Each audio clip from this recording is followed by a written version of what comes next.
What is my favorite sample hazard in Pathfinder 2e? Well, if I had to pick, I think I would go for the Ghostly Choir on page 78 of the Game Mastery Guide. When this trap is triggered, a choir of ghosts rises up from the ground and begins to sing this haunting and terrible tune that deals 4d8 plus 12 mental damage to all creatures that are too close. As a haunt, this is the kind of hazard that is naturally going to reset, meaning that it can deploy successfully against multiple intruders. If you're an evil villain seeking to properly defend your lair from those pesky heroes, allow me to say, the Ghostly Choir is the kind of hazard that's never going to give you up or let you down, and it's never going to run around or desert you. And that is exactly how I lost all of my subscribers. Welcome to Trap Month. Let's kick it off with a discussion of environmental hazards, traps, and haunts in Pathfinder 2nd Edition on this episode of the Local Disaster Tour Guide.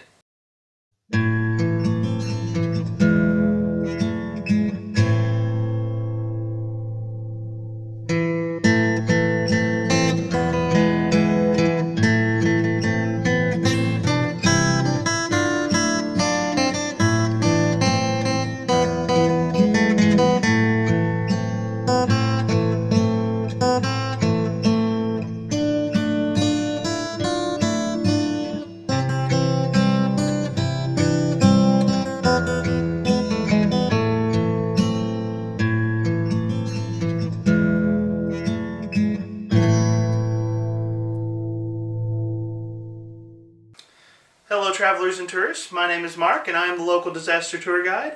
That's right, I am a storyteller with 3 simple words for you. It's a trap! Yeah, I'm sorry, I'm going to be abusing the daylights out of that meme this month, and it's probably not going to get any funnier from here. Welcome to a journey through the fantastic world of TTRPGs like Pathfinder and Starfinder. Today, we're kicking off Trap Month in storytelling in Pathfinder 2e. Now, in this series, we take a look at the different tips, tricks, and advice that Paizo offers storytellers in Pathfinder 2e to help us be more successful at the gaming table. This series is intended for storytellers of any skill level from beginner to advanced, and even if Pathfinder 2nd Edition is not necessarily your preferred game, I have discovered that studying a variety of games often leads to wonderful ideas that you can bring back to your home game. So, regardless of your skill level or preferred game, I hope you stick around for this conversation, and I hope it's beneficial to you. Traps are a classic element of dungeon delving, and the threats that the environment might pose to player characters can be one of the most engaging aspects of a story. Although, if we're being honest, we've also seen a lot of traps that were deployed poorly inside of a story, and that felt unfulfilling inside of gameplay. Doing a trap well can add fear and intrigue to the tale that you are spinning, while doing a trap poorly feels like a mechanical punishment that you've inflicted on your player for no good reason whatsoever. So, this month, we're going to be taking a look at traps in Pathfinder 2e, though I feel I should establish here, in Pathfinder 2nd Edition, traps are part of a larger set of rules called hazards. Hazards can cover environmental hazards, traps, and haunts, and so for Trap Month, we're actually going to be taking a look at all of these different categories to discover how to properly use them inside of the game. Now, because traps, or hazards, is such a broad topic, I have broken this topic into 4 different parts. For the first 2 weeks, we're going to be categorizing traps in Pathfinder 2nd Edition. This week, we're going to be talking about environmental hazards, traps, and haunts. And then next week, we're going to look at the classification of simple hazards versus complex hazards. Then, on the 3rd week in this series, I'm going to dive in to the trap building rules that Pathfinder 2nd Edition offers us in the Game Mastery Guide. And to wrap up this month, I am actually going to build a trap or 2 using those rules. Hopefully, at the end of this series, we'll have a good idea how to use traps, how to design traps, and a good understanding of the purpose that they play in our stories. By the way, I would like to offer a challenge to you, my viewers, when it comes to Trap Month. I want you to inspire the traps that I'm going to build in part 4 of this series. What I want you to do is on this video and next week's video, leave me the name of a trap you would like me to design for this series, and when it comes time to film part 4 of this series, I'm going to pick 2 or 3 of my favorite trap names that you all have given me, and I'm going to use those as inspiration, take the rules from the Game Mastery Guide, and build out some custom traps for Pathfinder 2nd Edition. So, leave the most creative and devious trap names you can think of in the comments below, and I might be using it to build a trap later this month. By the way, if you can't tell, this is totally me trying to feed the YouTube algorithm and get you to like, subscribe, and comment on the videos in order to properly appease our YouTube overlords. Yes, that's right, this is the YouTube portion of the video, but as I have said many times on this channel, I genuinely love the feedback and interaction that I get from my community, so I definitely want you to be a part of the conversation and part of the inspiration for what I am doing in this series. So definitely leave your thoughts in the comments below. And if you're interested in being more involved with the Disaster Tour Guide community, check out my free Discord group, which is linked in the video description. And if you'd like to support this channel financially, you can find my Patreon link down there as well. Your interactions do feed the YouTube algorithm, but they also help inspire me as a content creator, so know that I love to hear from you guys. Speaking of all of that required YouTube stuff, I believe it's time for a sponsor ad.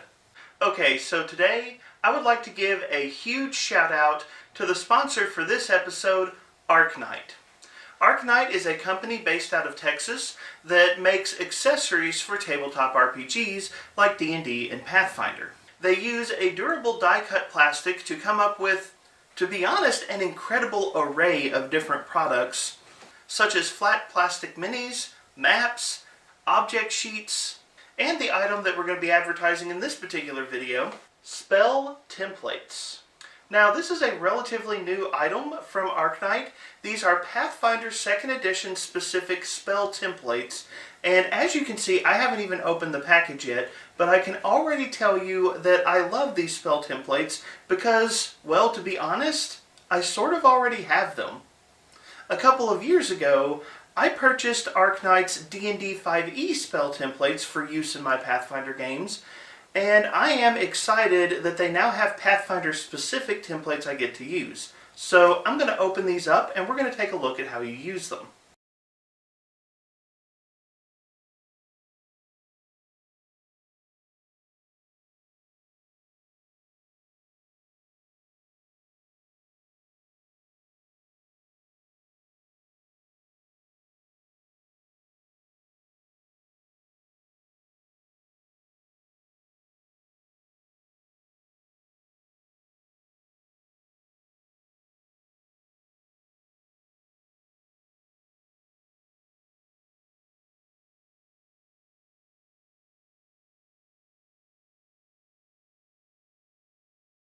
As you can see here, our adventuring party is facing off against an evil sorceress.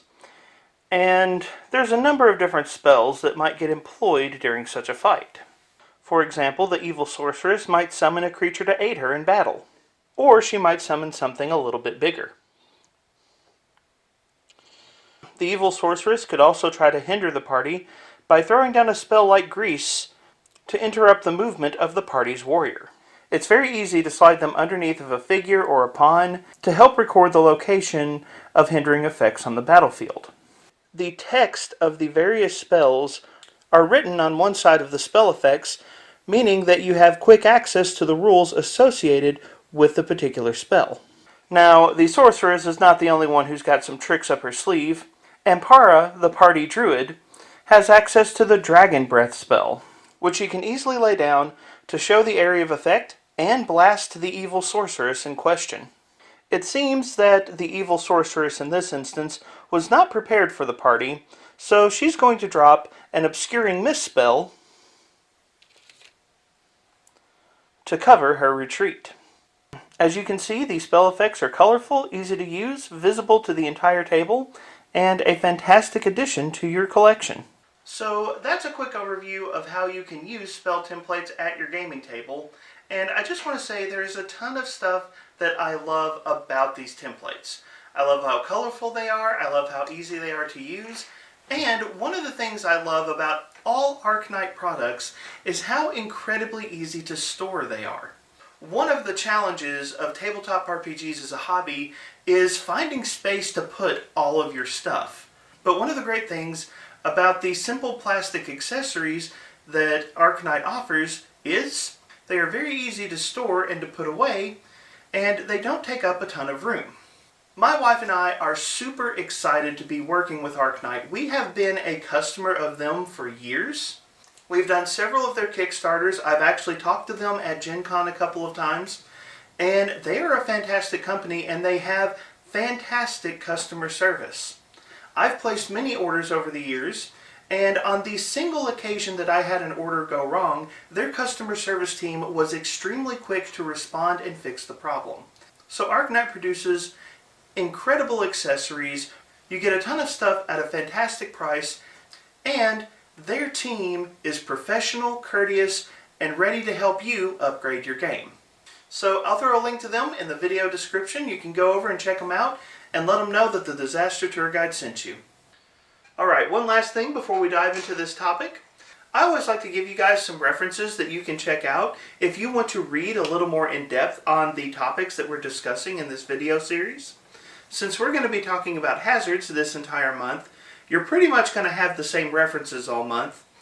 In the core rulebook, the rules for using and running hazards can be found from pages 520 to page 529, and then the Game Mastery Guide for Pathfinder 2e offers rules for building your own hazards from pages 74 to page 81.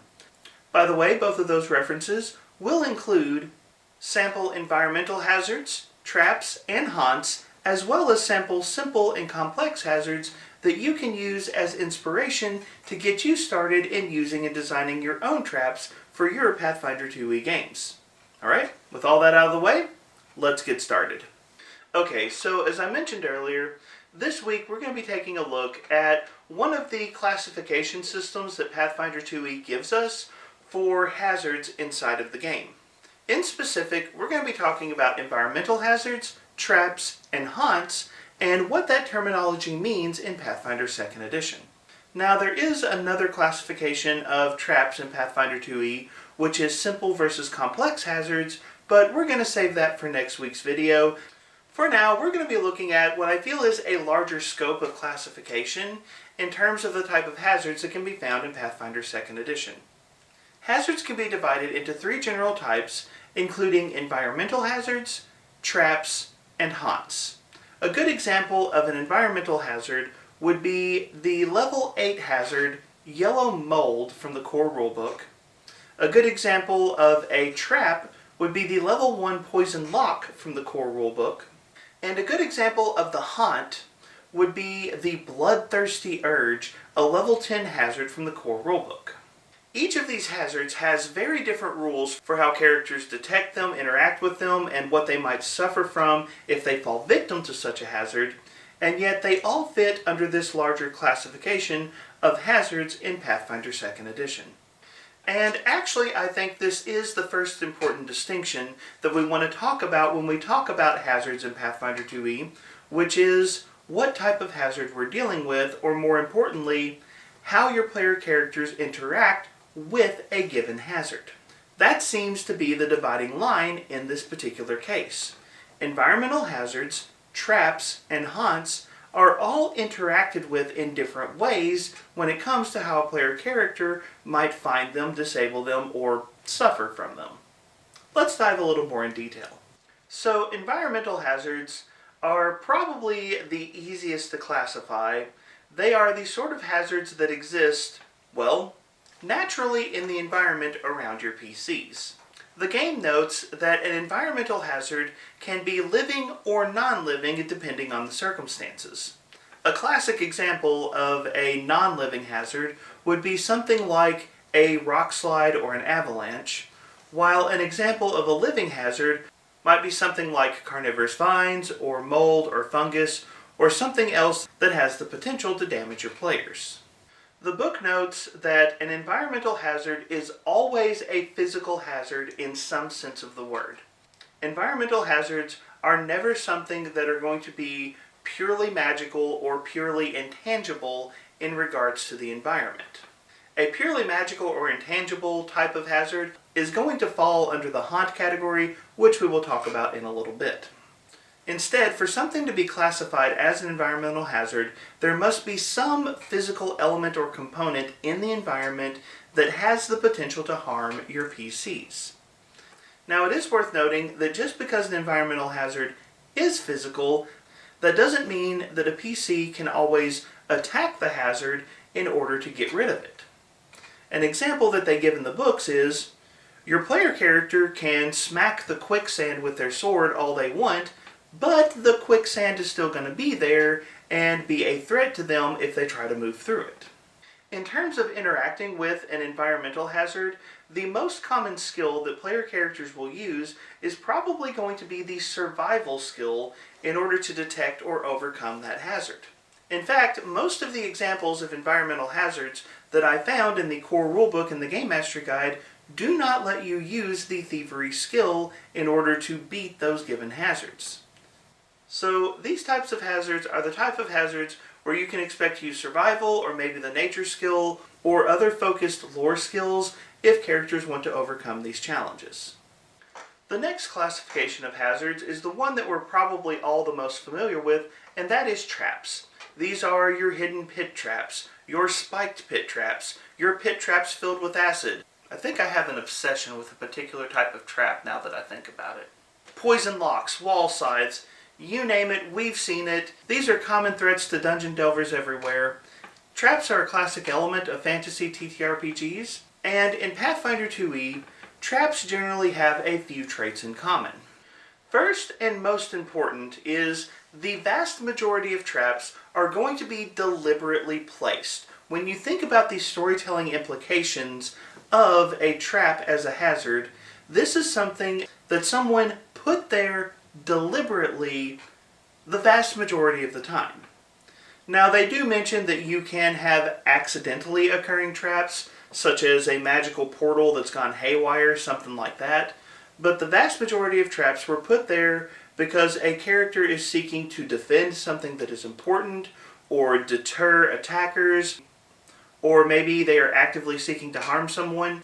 One of the most common elements of what would be deemed a trap in Pathfinder 2e is that someone did this on purpose. Now, it is worth noting that traps, mechanically speaking, can cover a very wide range of possible threats, from purely mechanical traps, such as a spear launcher, to purely magical traps, such as a rune of fireballs. However, in the vast majority of cases, regardless of the mechanical or magical nature of a given trap, they can almost always be interacted with through the thievery skill and the disable a device action. Disable a device is a 2-action activity found in the Pathfinder 2e core rulebook that allows a character who is trained in thievery to attempt to shut down, bypass, or otherwise interact with a trap that they have discovered. And yes, someone who is very trained in the skill of thievery can disarm magical traps even if they themselves are not a spellcaster. Now, one thing worth noting is because traps represent a specific threat inside of the environment, whether it is mechanical or magical, there are often other ways you can interact with them.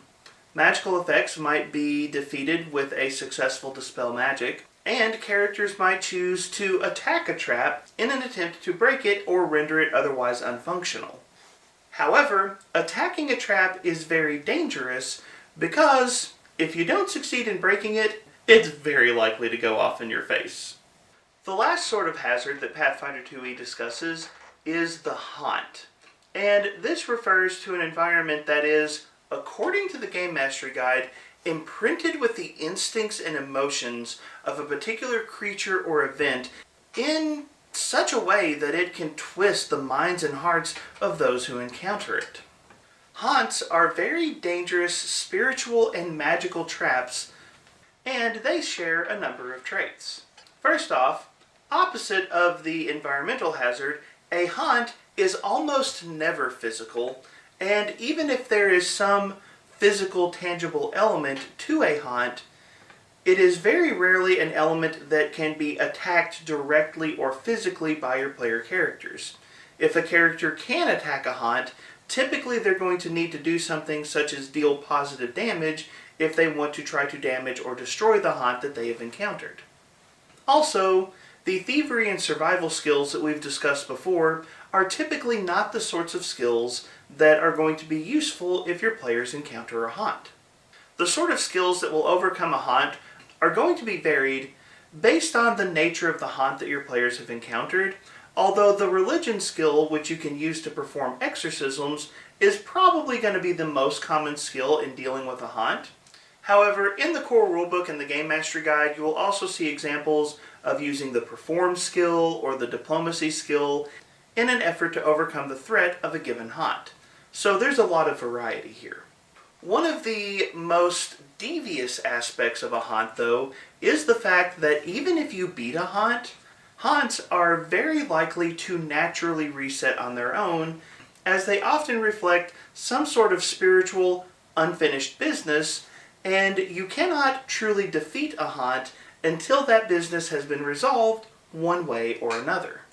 Haunts are the kinds of hazards that you can build major story arcs around if you take the time to really ask what is going on here and why has this particular hazard occurred in this particular spot. What I'm saying is, storytellers, don't be afraid to deep dive the narrative potential that a haunt might present inside of your game. Now, there is one final classification of hazards that I've referenced a couple of times so far, but that we haven't talked about specifically. I do want to go ahead and at least mention it here. That is the classification of magical hazards. Hazards can be purely physical, or they can be magical in nature. And with the exception of haunts, magical is really kind of an optional description for hazards. Haunts, very obviously, are magical. We have specifically noted that they are typically intangible, they very rarely have physical elements, they are very obviously going to be magical in nature one way or another. However, environmental hazards and regular traps can be magical or might be purely physical. In fact, environmental hazards are almost always purely physical, and if they are magical, magical is going to be an effect that's kind of layered on top of something that's already existing.